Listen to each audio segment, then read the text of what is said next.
Hi, I'm Christopher Chivvis, the director of the American Statecraft program here at the Carnegie Endowment. And I'm really excited about the discussion that we have here today on Confronting Saddam Hussein, a really interesting and stimulating new book out by Melvyn Leffler, who's sitting here in the middle of our panel.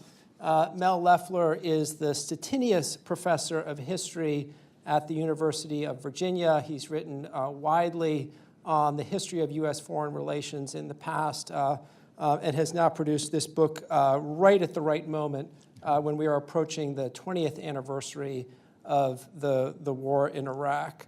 In order to make it even more interesting, I've got two genuinely distinguished other panelists here with me today. Immediately to my right, Susan Glasser, who is a staff writer at The New Yorker, where she writes a weekly column. Also herself the author of a number of extremely well-received books on recent U.S. foreign policy and politics. Sitting at the far end of the stage here is Bob Zoellick, who was the president of the World Bank. Also, importantly, I think for this discussion, a senior official in the George W. Bush administration, including serving as the Deputy Secretary of State from 2005 to 2006. So let me first just say thanks to all of you for doing this. This is really great to have you here at Carnegie. I mostly want to focus our discussion today on the lessons that we can draw from this experience. But before we dive into that, I wanted to make one point about the book, what it is about and what it is not about, because this is not a book about all of the bad things that happened after we invaded Iraq. It gets a little bit into the post-conflict period, the first year of it, but it's not a book that assesses whether or not this was a good decision. It sort of takes it for granted, and you discussed this, Professor, that obviously you have a long litany, I think, in the introduction of the terrible things that happened after the discussion to go to war, but that's not really what it's about. It really asks the question of how could people who were smart and generally well-intentioned make such a tragically bad call. And I wanted to ask you, it has an enormous amount of historical sympathy. Why did you choose to approach it that way rather than simply by writing the story of all of the terrible things that went wrong? Well, the main reason I wrote it that way was the result of my research. Part of it was by looking carefully at the documentation, and also as a result of the opportunity to interview almost all of the key policymakers. So I spent a lot of time talking to Dick Cheney, Paul Wolfowitz, Colin Powell, Richard Armitage.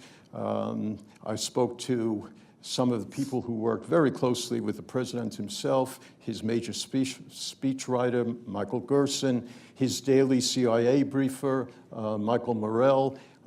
So those interviews with people and a careful reading of the documents, also a very careful reading of some of the British documents that have become available as a result of the Chilcot inquiry in Great Britain that looked into the actions and motivations of Tony Blair. You could learn a lot about Bush's discussions with Tony Blair and Condi Rice's discussions with Tony Blair's national security advisor, David Manning. And as a result of those discussions, my own views of the administration were tempered, and I began to realize that the best book I could possibly write would be one in which I tried both to empathize with the decision makers, but at the same time to level criticism where I thought it was appropriate to level criticism. And by the end of the book, you can tell there is a lot of criticism. Absolutely, and I think it really is the core strength of the book is that you do bring this historical sympathy, and you remind us, 20 years later, of what the climate was like then after 9/11, and what things were like and what they looked like over the course of 2002. And in addition, you remind us of what a terrible dictator Saddam Hussein was for that measure, and how that factored into their thinking. And I think it makes it easier to draw useful conclusions about the future and for future policymakers, because you don't just come away with the idea that, well, as long as we don't elect, stupid people, we'll have good foreign policy. But it's not that easy, is it? Mm-hmm. So I really appreciate that. So, with that said, I want to just go straight to the what's really the interesting question to me, which is, what do you think are the lessons that we can apply, and I know as a historian you may be hesitant to apply lessons, but I want to push you anyway. What do you think are the insights or the lessons that we can take away for future crises or situations of this kind? I actually think there are many lessons. I think this is a great exercise in decision making, a great test case to use, because as you said, Chris, the people that Bush gathered around him were extraordinarily experienced people. Donald Rumsfeld, Dick Cheney, Colin Powell, they all had very great experience in previous administrations. Condi Rice had worked very closely with Brent Scowcroft on George W. Bush's father's national security staff.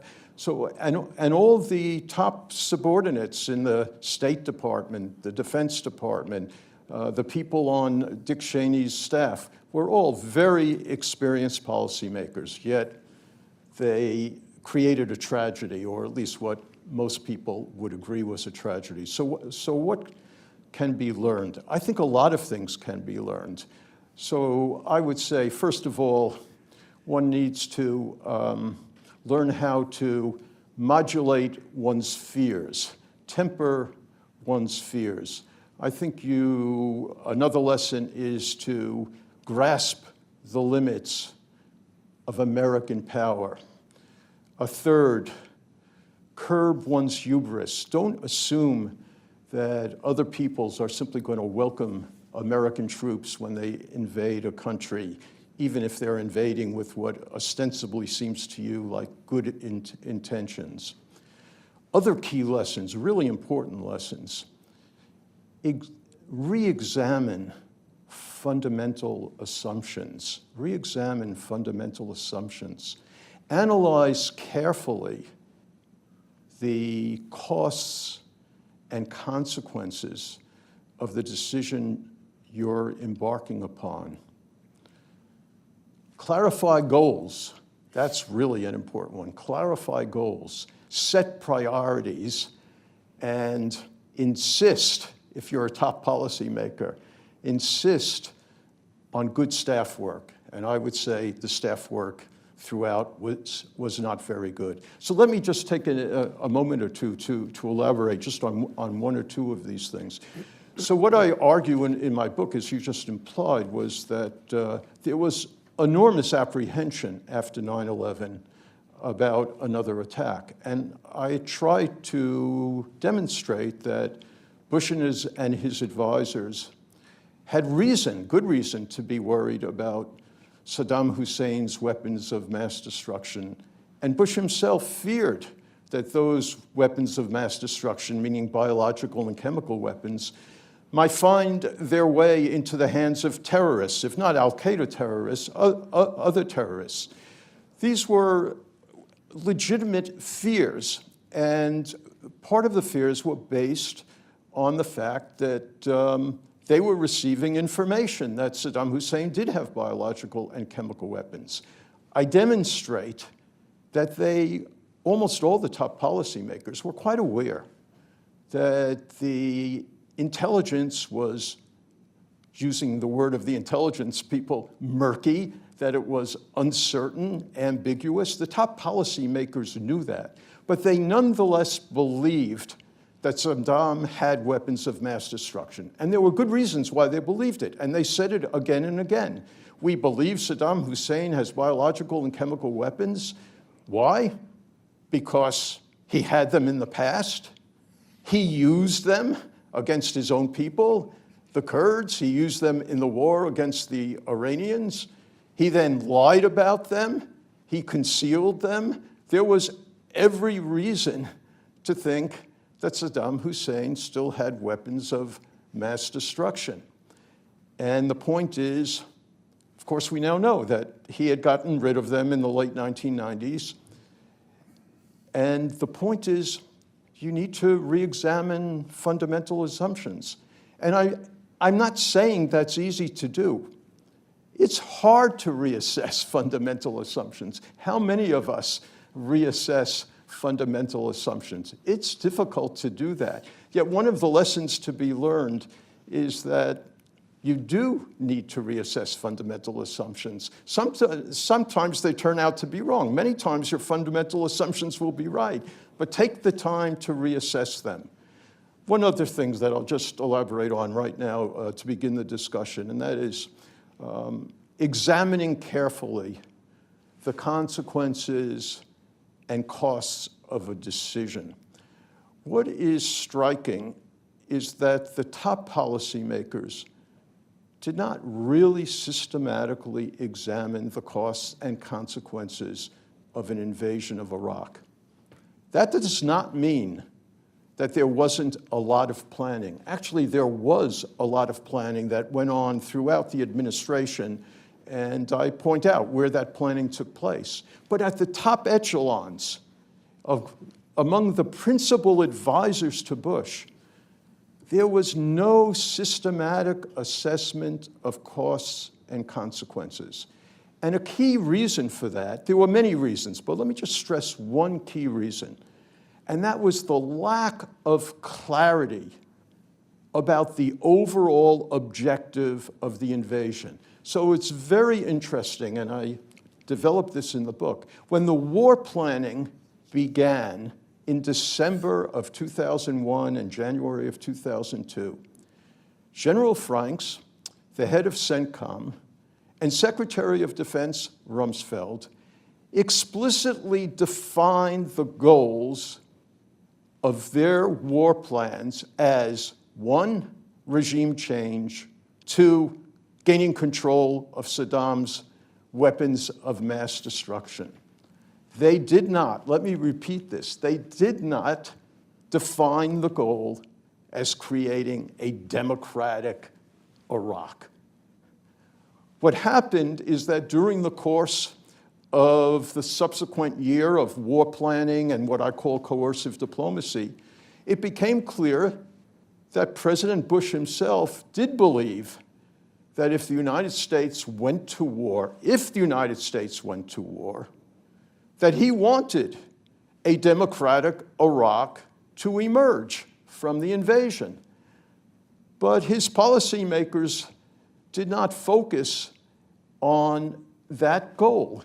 They never assessed carefully what it would take to create a democratic Iraq. What would be involved in it? What were the resources that were necessary? And I fault them for that. It was very hard for them to step back, reading your book, and sort of do the kind of essential cost-benefit analysis that you're talking about, and really ask, what are our goals here, and what is it going to take to achieve them? And does that cost, in terms of our investment, is it really warranted by what our national interests are? That discussion, it's very clear, never really took place, but it's really hard to make that happen, right? So let me ask. I want to be sure that we have an opportunity here for Susan and Bob to come in as well, and we can dig into.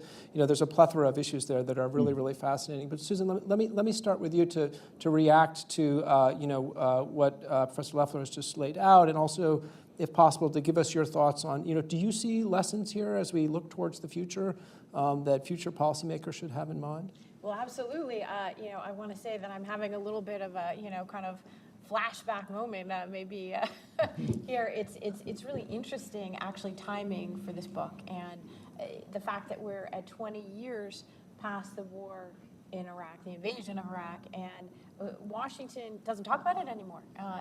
In some ways, because such an overwhelming consensus, I would argue, has sort of occurred politically. In many ways, Trump becoming the president, a Republican president, arguably as a repudiation of the Republican Party's policy in Iraq. That certainly was an animating thing for him, despite him being in favor of it before he was against it or whatever. I'm just really struck in recent years how little.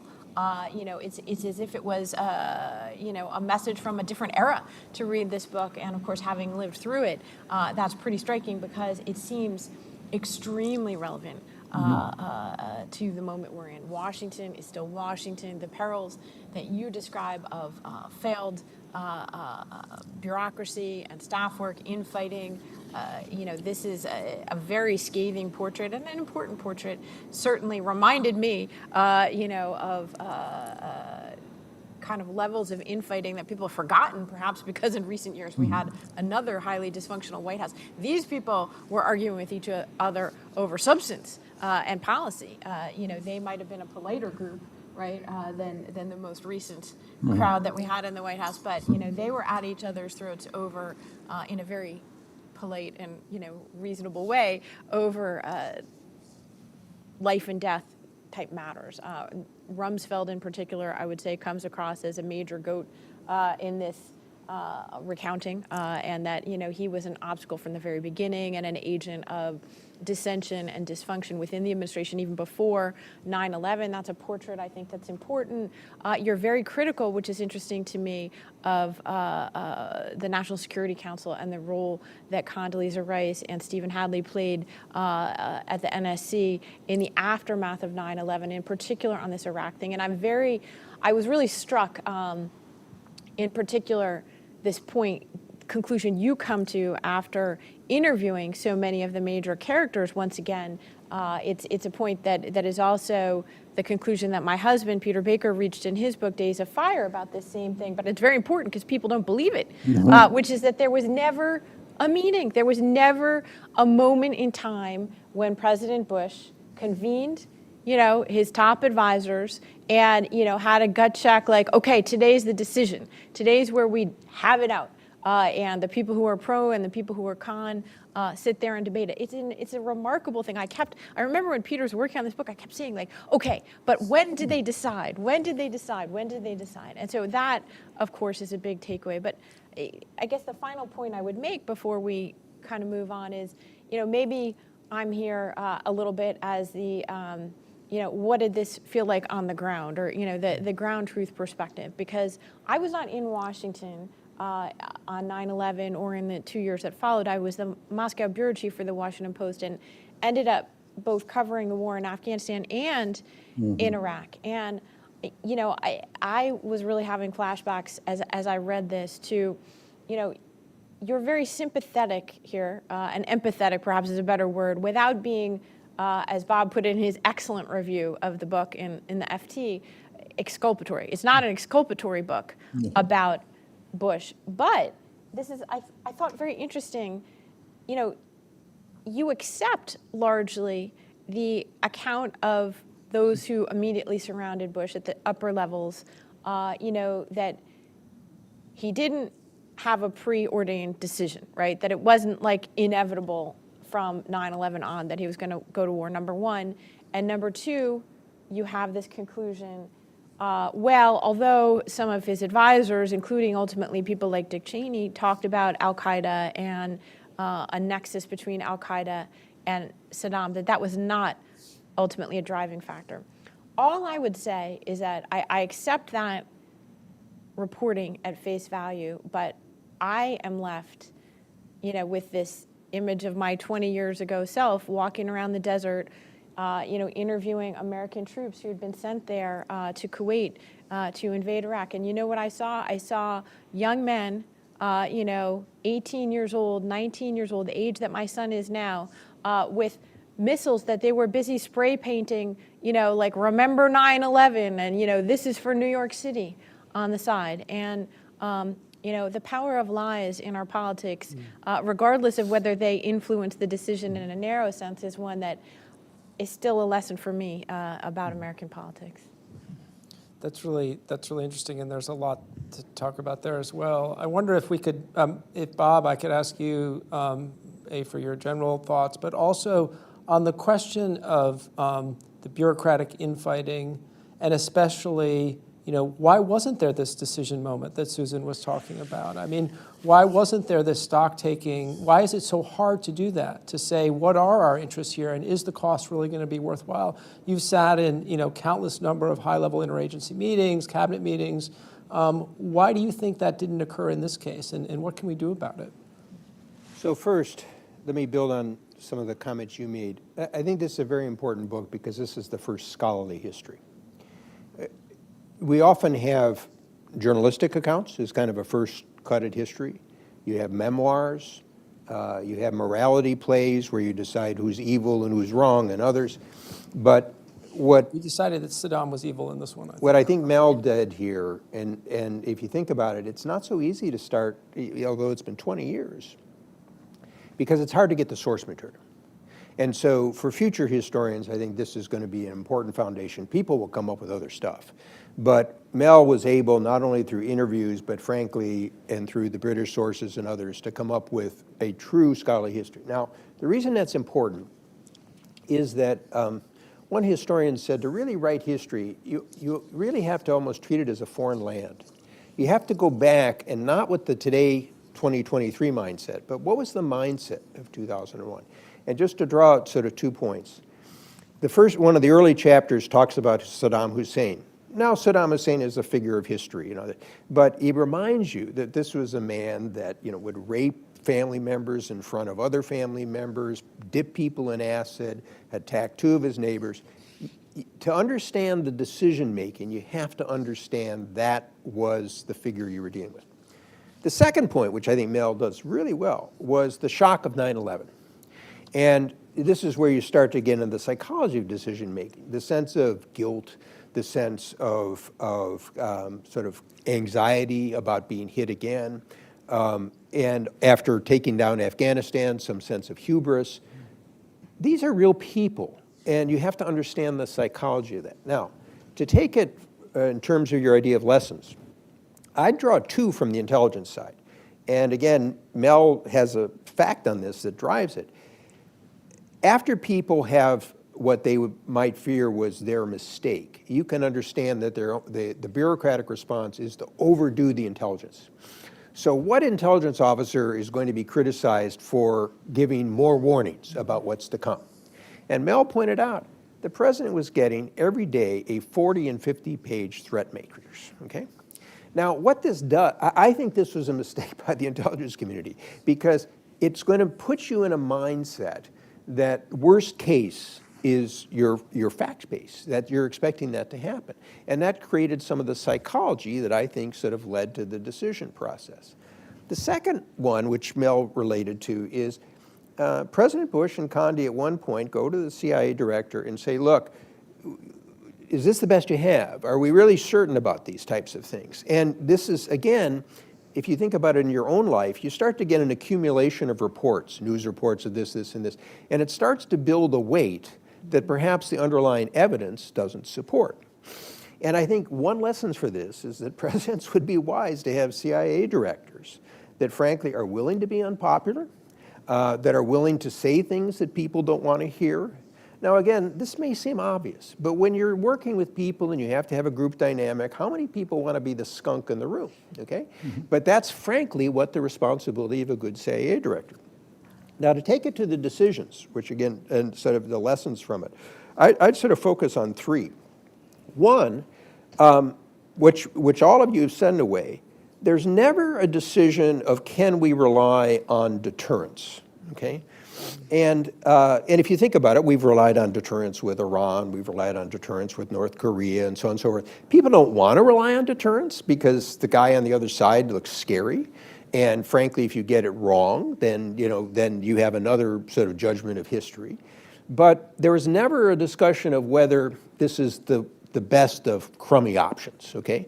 And as Mel explains, part of this was they looked at the psychology of Saddam Hussein, they looked at his record, they looked at the fact that he had these weapons, and then the irony was, of course, he actually was trying to mislead the inspectors. Okay? Right. So one is, now and then is deterrence work. Now, by the way, if you think all this is crazy, ask us about the psychology of the US and Washington towards China today. Okay? If you ask most Chinese people about our policy towards China, we know we don't like it, we want to have lots of confrontation. If you press to say, well, what are we going to accomplish? It gets a little vague, okay? Now, but here's the second sort of key decision process. Coercive diplomacy. I remember in college reading about this in Laos, people, the idea of, can you force somebody to do something by the threat of force? The lesson here is be careful, because if they don't act, you have to follow through with the coercion, okay? The counterexample of this, of course, is President Obama with his red line. Look at how he's criticized because he doesn't sort of follow through. In the case of Saddam Hussein, Bush had to have the worry that if Saddam Hussein thought he could escape this, he probably would have developed weapons of mass destruction. That clearly was his plan to try to do so. He'd done so in the past. And so once you start down the coercive diplomacy road, you have a hard time not stopping. And then the third one is the one you've also identified, where there's never a decision in the administration to resolve the contradiction between Donald Rumsfeld's view for Afghanistan and Iraq, which, by the way, is a defensible view. It was to say, I want to remove the enemy, and then I want out. I want to turn it over to the Iraqis. I want out. That was not President Bush's view. And so you have this contradiction where he appoints Jerry Bremer, and Jerry Bremer, of course, sees he can't build a constitutional system and elections and so on and so forth without security. But the man to whom he's reporting, Donald Rumsfeld, doesn't want to do that, okay?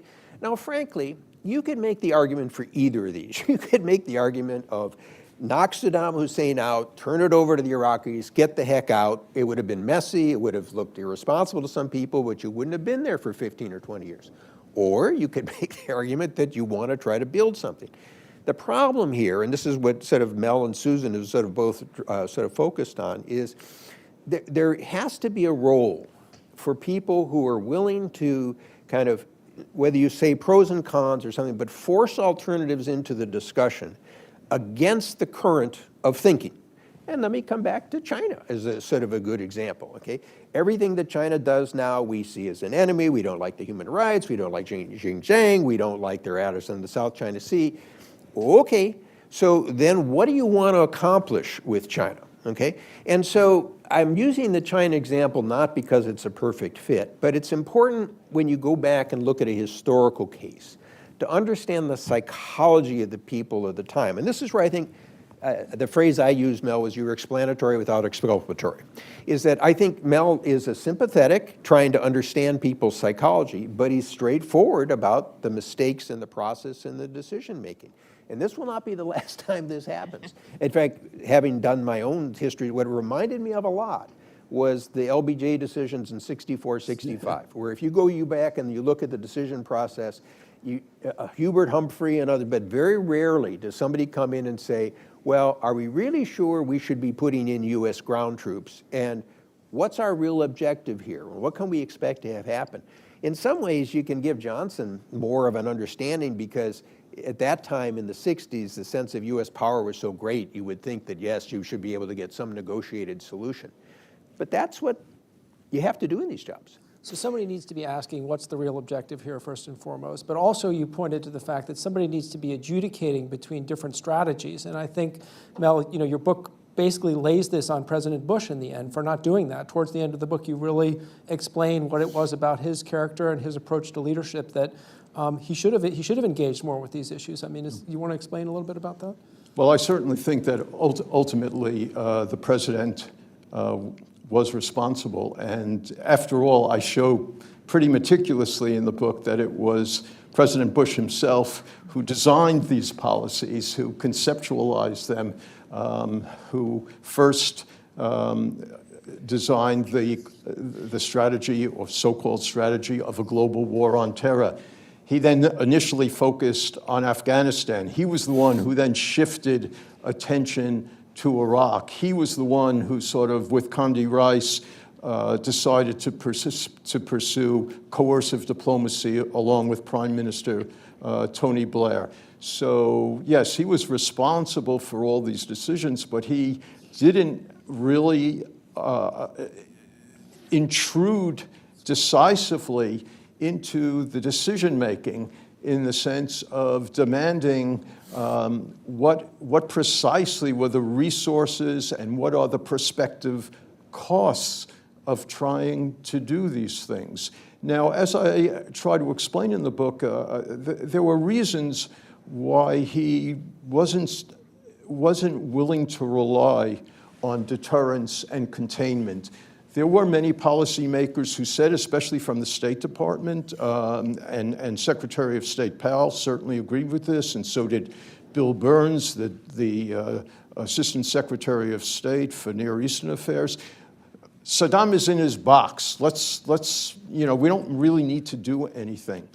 But there were reasons why Bush thought that deterrence and containment might not work over the long run. One, because in truth, the sanctions that kept Saddam in his box were eroding. And there was little question that they were going to disintegrate. They were disintegrating. Secondly, Saddam was in his box partly because for an entire decade he had to face inspectors. And the presence of inspectors constrained what he could do in terms of his weapons of mass destruction programs. If they weren't going to go back, there was likelihood that Saddam would restart his WMD programs. And then there were the no-fly zones. Americans were enforcing no-fly zones in the North and the South. But increasingly, Saddam was challenging those no-fly zones. And increasingly, American Air Force officers didn't really want to take the risks. And Bush himself didn't want to take the risks of planes being shot down and a crisis developing over that. So as a result of that, he was skeptical about whether containment and deterrence would work over the long run. And I think there was a logic to that skepticism. But then I fault him for saying, okay, if coercive diplomacy is the right strategy, and if we're ultimately going to have to go and invade Iraq, what are the costs of that invasion? What are the resources that we need? And he did not insist, and this is very conspicuous in the decision-making, he himself did not intrude and insist on his top principles, really grappling with his own very clear desire that I want democracy to emerge if we go to war. And there was a process in which Condi Rice actually orchestrated into August of 2002. What are our goals? And initially, she had at the top of the list something like democracy. She was clearly representing the president's views. Donald Rumsfeld objected to that at a key meeting of the principals. Why are we thinking about democracy? That has nothing to do with our self-interest. Our self-interest is making sure Iraq doesn't have WMD and making sure Iraq doesn't invade its neighbors. That's what our preoccupation should be.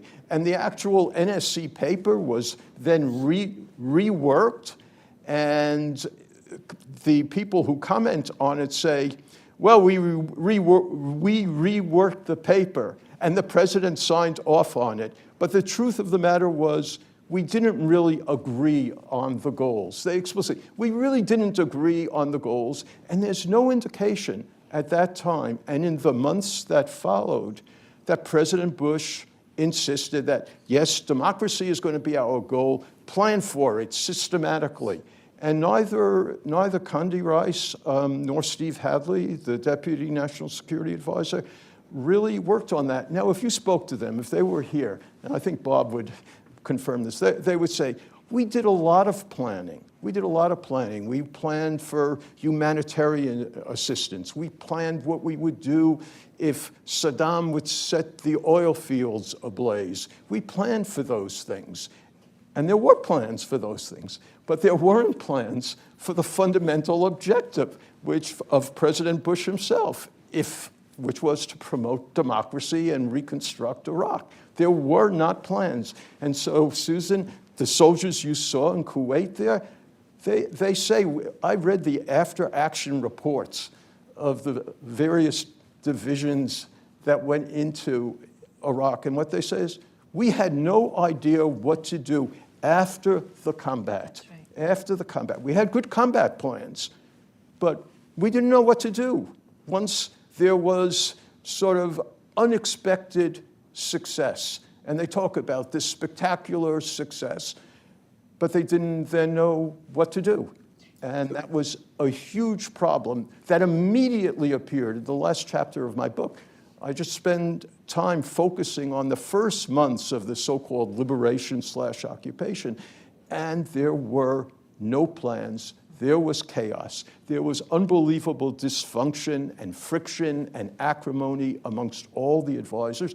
And what is most striking at all, what does Condi Rice do? Faced with all this acrimony, she actually closes down the NSC process in Washington and says, we're not going to try to coordinate this here. We're going to let Paul Bremer, who the president just appointed, make the key decisions in Iraq. There's too much friction and acrimony here. The president liked Paul Bremer. Let him make the decision. The president believes that once he appoints people, they should carry out what he wants, and they'll know best what he wants. I think this is really an important, another lesson, to the extent there's a relevant lesson for today to be gleaned. And that is, we all know this, but it's important to remind people, good process might not dictate good outcomes, but bad process pretty definitely is going to lead to bad outcomes. And I just, listening to you talk, so I have this,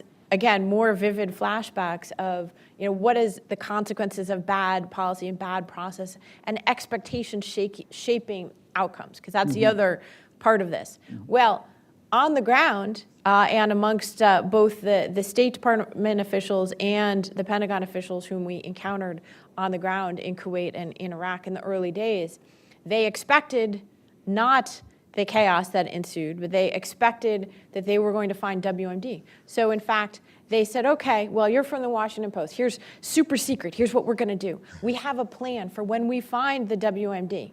We're going to come to you and a small handful of other journalists, and you're going to be the pool, and we're going to take you on a helicopter, and we're going to fly you there so that you can bear witness to the world that we found this WMD. So that's what I was thinking about in the first few days of the invasion. What actually did I encounter in the first few days of the invasion? Well, I went into southern Iraq as an unembedded journalist, so on my own in a rental car from the Kuwait airport. And this was actually the very first day of the invasion, which, as you know, actually happened a little bit earlier than was planned. And what I found immediately was not Iraqis, even in southern Iraq, with the Shiites who had been subject to brutal persecutions by Saddam. They were already on day one stoning the American vehicles, absolutely outraged. They also were jubilant that Saddam Hussein, who had tortured them and oppressed them, was gone, and that know your enemy. That's the other thing, that comes through here. You can talk about it in Washington terms, about the intelligence failures, but this is very relevant today. I heard you say this phrase about, well, we have Saddam in a box. We have Saddam in a box. What that reminded me of was, Bob talked about China, but it reminded me very much of what President Biden and his advisors thought was their goal with Vladimir Putin at the beginning of this presidency. Let's get Vladimir Putin back in the box. That was actually the stated rationale. I heard it directly from senior officials of the Geneva meeting between Vladimir Putin and Joe Biden. Now, interestingly, they changed, the intelligence changed, they changed their evaluation of Putin, but this is an example of deterrence not working, to your point of they weren't crazy in the Bush administration to fear that deterrence with Saddam might not work. The point you're making here about what you observed in southern Iraq is so interesting because the Shia both were incredibly pleased to get rid of Saddam, but they weren't incredibly pleased to see American Not at all. Soldiers. And that's where my theme of hubris in the book comes in, because President Bush really was certain that American soldiers would be met, as the Iraqi exiles had told him, with sweets and chocolates and flowers and parades.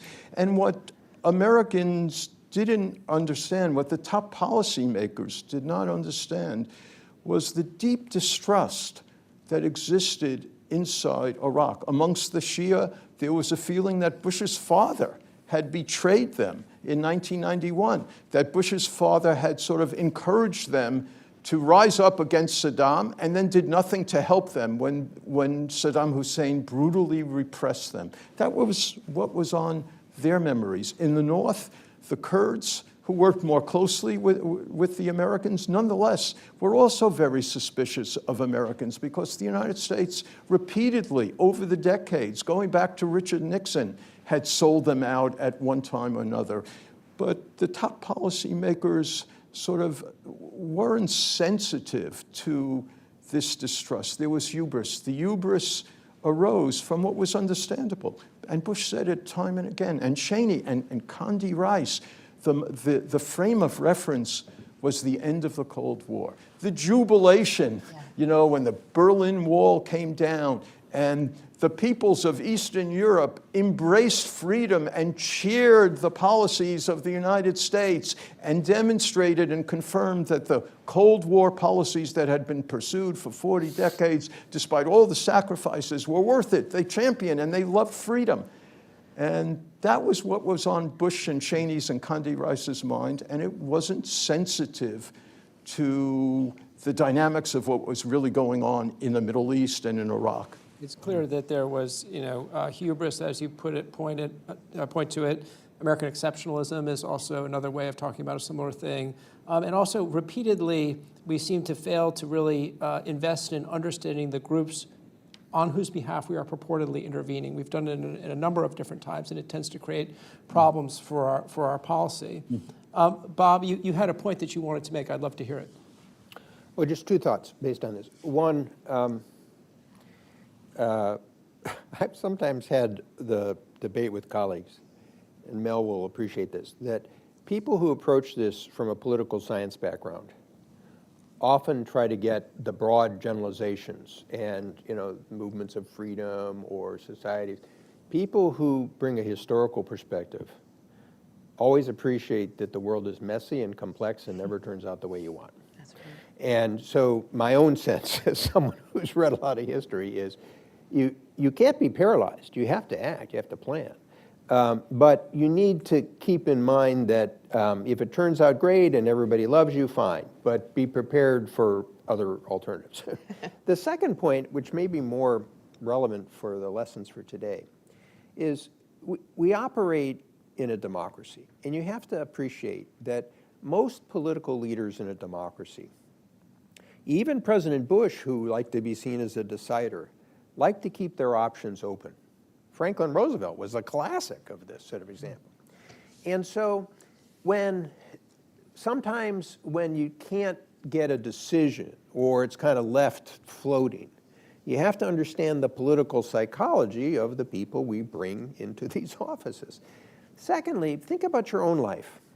If people are kind of in a group and most of them are agreeing, but there's a little dissent, it's very easy to sort of say, well, look, you guys talk about it and bring me back what you agree on. And so most decision makers like people to be able to say, look, we've come together on this, okay? It takes a special art to be able to, in a sense, find the fissures in their thinking.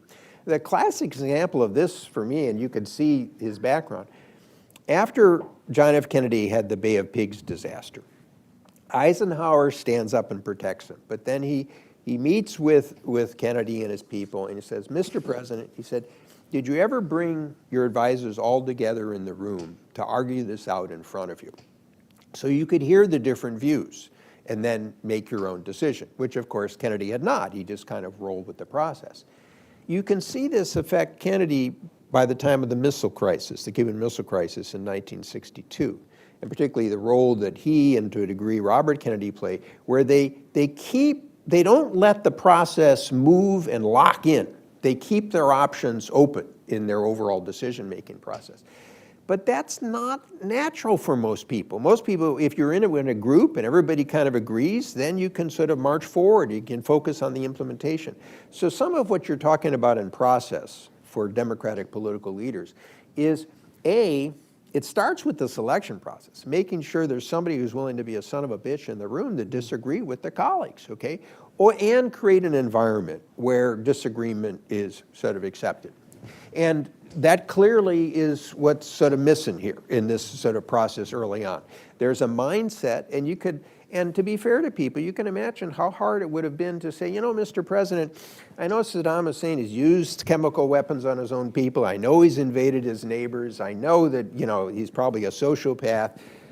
But we have to kind of live with him because it's kind of risky to go along with it. That's not an easy case to make. And so the reason I'm emphasizing this, and the reason why I think the book is such an important contribution, is Mel doesn't teach this as a morality play. He doesn't teach that these are a bunch of stupid people. He looks at it and he understands the mistakes that are made, but does it with some sense, as Susan said, of empathy in the process. And believe you me, that goes on in Washington right now. I mean, so whether it's your case of Russia and kind of how the United States has been dribbling its support. I mean, a year ago, I was saying to some people in the administration, what's your real objective here? And of course, they couldn't say that publicly because they don't want to get ahead of Ukraine. But they better darn well have some idea of how they'd like this to end up, okay? And obviously, I feel this in the case of China, where the mindset in Washington is just total confrontation, and anything less than that makes you sort of seen as a panda hugger. What's really important in this situation is that the person who plays that role turns out to be Tony Blair in my story, because it's Tony Blair who really intervenes decisively in the summer in July and the first days of August 2002, and convinces the President Bush to go to the United Nations and to try to get a new resolution, and through that process to hopefully exert decisive pressure on Hussein and force him. Yeah, but this, I want to draw out a little difference. This is one of the few differences Mel and I have. I think Tony Blair, first off, this is a very important insight, that foreign leaders can play that role sometimes even more than your colleagues can, okay? But then I think Tony Blair and Colin Powell make a key decision. They decide to push Bush towards a process with the UN, as opposed to facing the fundamental decision of, do we really want to go down the path of coercive diplomacy, and might we just be better off with deterrence? The reason why that's so critical is once they go into that process, okay, it's almost impossible to turn it back. No, and I emphasize that in the book, that once they embark on the process of coercive diplomacy, which is through the UN, it's very hard to step back, and they get trapped, and they explicitly talk about their own credibility that's at risk there toward the end of the process.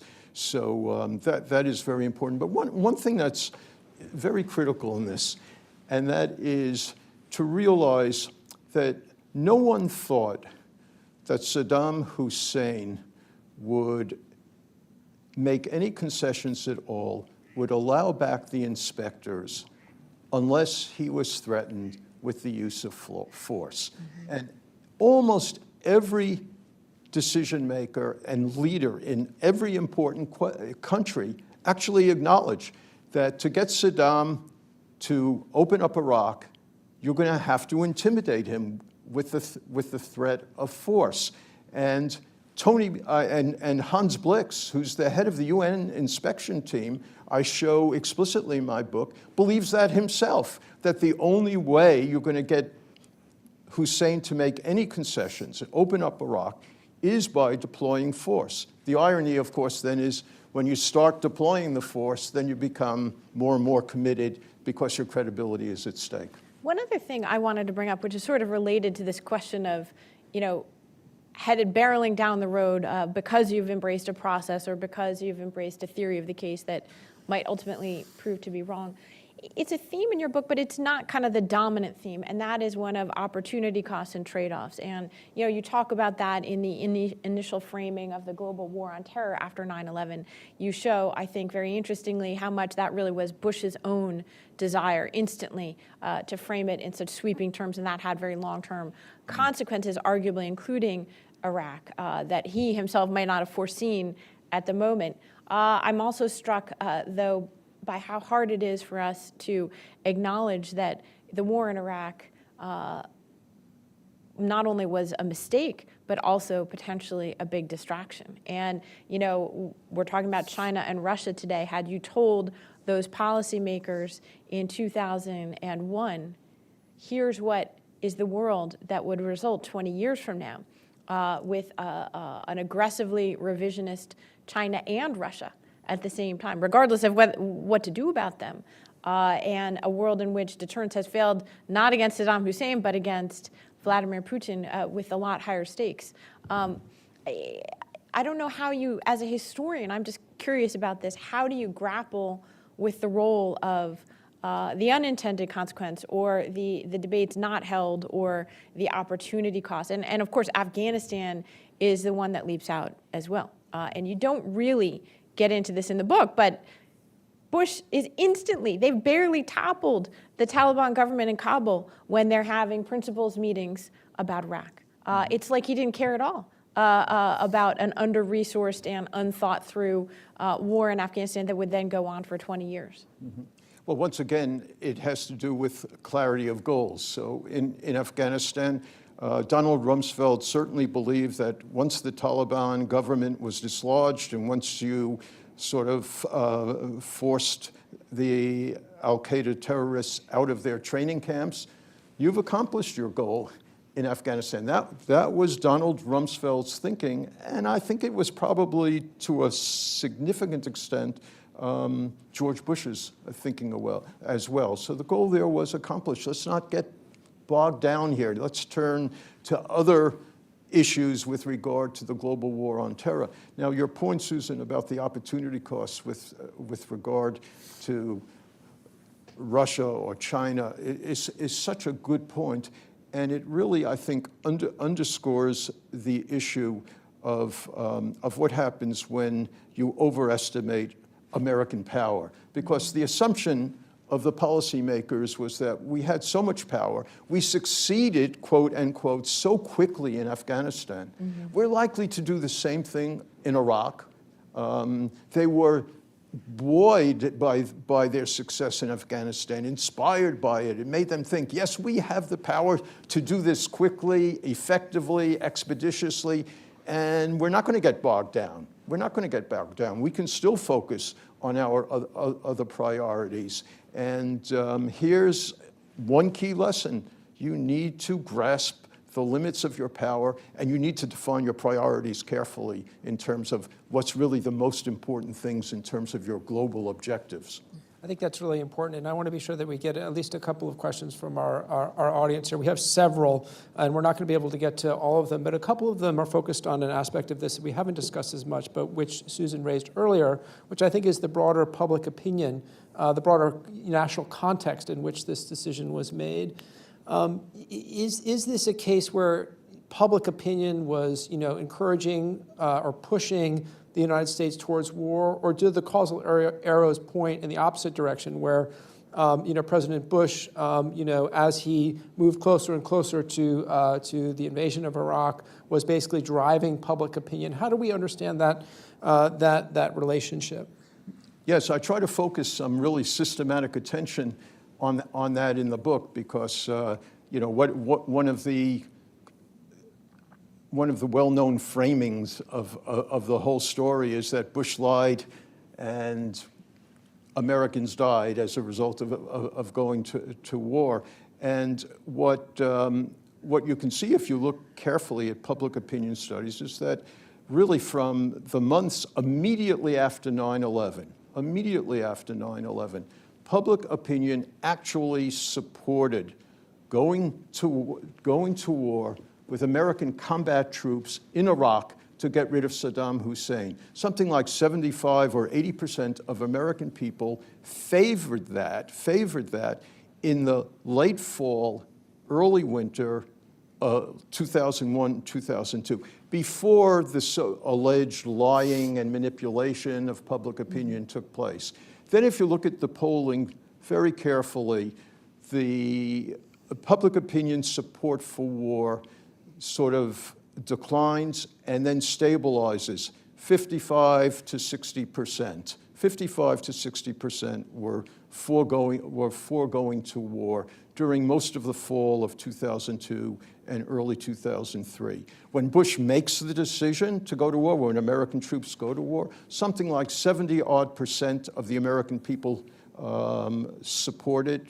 And I think an even larger percentage of the American people, I have the statistic in my book, an even larger percentage think that this is going to be good for Iraq. When they're asked, do you think the invasion of Iraq will be good for Iraq? The vast, vast majority.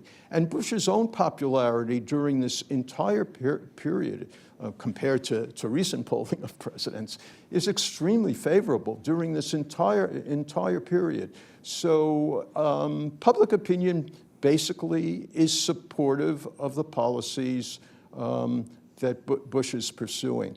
But there's another element of this that's very interesting in terms of domestic politics, because one of Bush's preoccupations, and one of the preoccupations of his advisors throughout this period of decision-making, is the fear that the public will hold them accountable if there is another attack on American soil.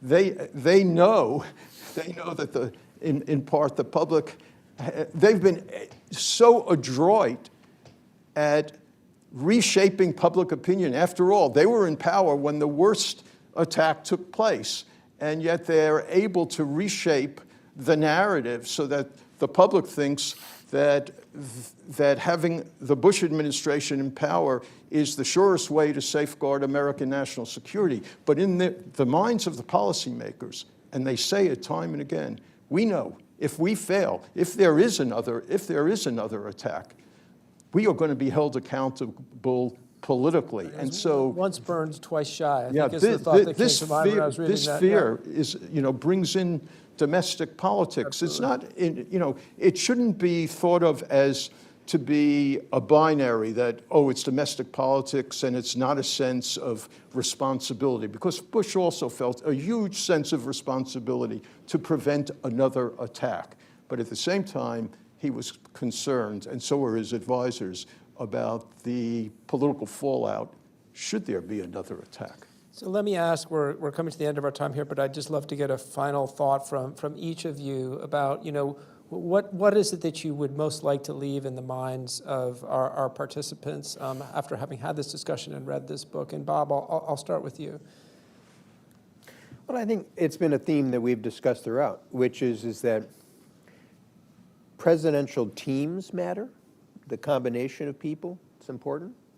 Ultimately, the president has to be the person responsible. The president puts together the team and sort of makes the decisions.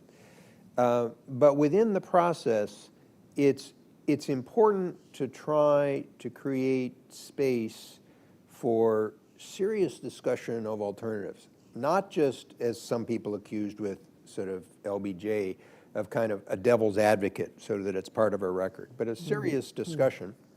And in doing so, and this is always the challenge in government, because there's so many things to do, and it's easy for bureaucratic processes to slow down. You don't want that discussion to paralyze you. You still have to make the decisions. You still need sort of to move quickly. But then once the decisions are made, and this goes to the end of the book, you really have to think through steps 2, 3, and 4, and 5. And in this case, after you win the battles in Iraq, sort of what's going to happen afterwards. And be willing to recognize that there are inevitably uncertainties you won't control, and this goes to the use of power, if you take those steps, you're committing a lot for the country in terms of resources, lives, and sort of the image of U.S. power. And so this would suggest to me that sort of prudent restraint is a good way to start when you're talking about military force. I think the United States can do a lot without military force. It doesn't mean you're unwilling to sort of use it, and you certainly need the capacity to have deterrence. But that combination of things is easy to say on a stage.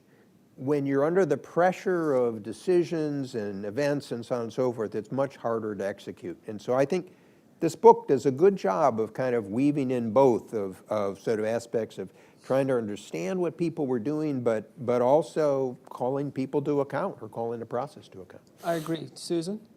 Yeah, absolutely. I would just say that's right, that for me, the big takeaway is about the hubris of American power, and that this is, a lesson that we relearn, too many times for our own good, right? And so I hope that people do really look at this book because it's in very clear, dispassionate terms, evaluating and adding to the record. And I think that's extremely important because again and again and again, I think the story is one of, in our foreign policy, of expectations creating and shaping outcomes, even when those expectations prove to be wrong. And to Bob's point, there's a lot of present day examples, China being perhaps the most important one, but not the only one, where I'm struck by how unexamined our expectations are at the moment. I recognize that it's we journalists don't have a hard job of actually making decisions here, thank goodness. But I think it's right now just make a list of all the unexamined expectations, and that's probably a good place to start, including with the balloon wars, right? Mm-hmm. Thank you. That's great. Yeah. Final thought from our author. Yeah, I would say key takeaways would be the importance of planning carefully, of analyzing costs and consequences of your contemplated decisions. And I would also say that a key ingredient of this is good staff work, because one of the things that I think is striking in this whole experience is the poor quality of the memos that are written in the various bureaus in the Defense Department, but also in the State Department. Absolutely the most important memo written in this whole in this whole case is one by Bill Burns and his subordinates in August of 2002. It's called A Perfect Storm. And Bill Burns gives it to Secretary of State Powell. And Secretary of State Powell has the memo in his pocket when he talks to President Bush in a very critical meeting on August 5th, 2002. But we now have this memo, A Perfect Storm. And I invite everybody to read that memo. It is a terrible memo. It is simply a laundry list of all the things that could go wrong, pre-war, during the war, after the war, without any effort to assess what are the most likely things that could go wrong. Now, to his credit, Bill Burns in his memoir says, this was a very bad memo. But no one asked Bill Burns to rewrite it. Bill Burns himself did not insist that his subordinates rewrite it. Condi Rice didn't look into it. So I think one of the takeaways, for people in government bureaucracies, I spoke at the State Department last week, and they asked me, what can middle-level people learn from this experience? Well, one of the things that can be learned is the importance of doing good staff work, writing good memos. Maybe they'll be used, maybe they won't be looked at all, but that's the starting place for having good discussions at the very top of the administration. Yeah, and I think it also speaks to the importance of constructive dissent and how hard it is to actually do it in a situation like the one that existed here in the United States in 2002. This is a subject we're going to take up in a panel in a few weeks that also is going to look back at the lessons of the war. But let me just say, thanks to all of you for doing this, and thank you especially, Professor Leffler, for writing this book. It's a real contribution, not only to our understanding of Iraq, but also U.S. foreign policy more generally. Well, thanks so Really much for having me. appreciate it. It's been a pleasure.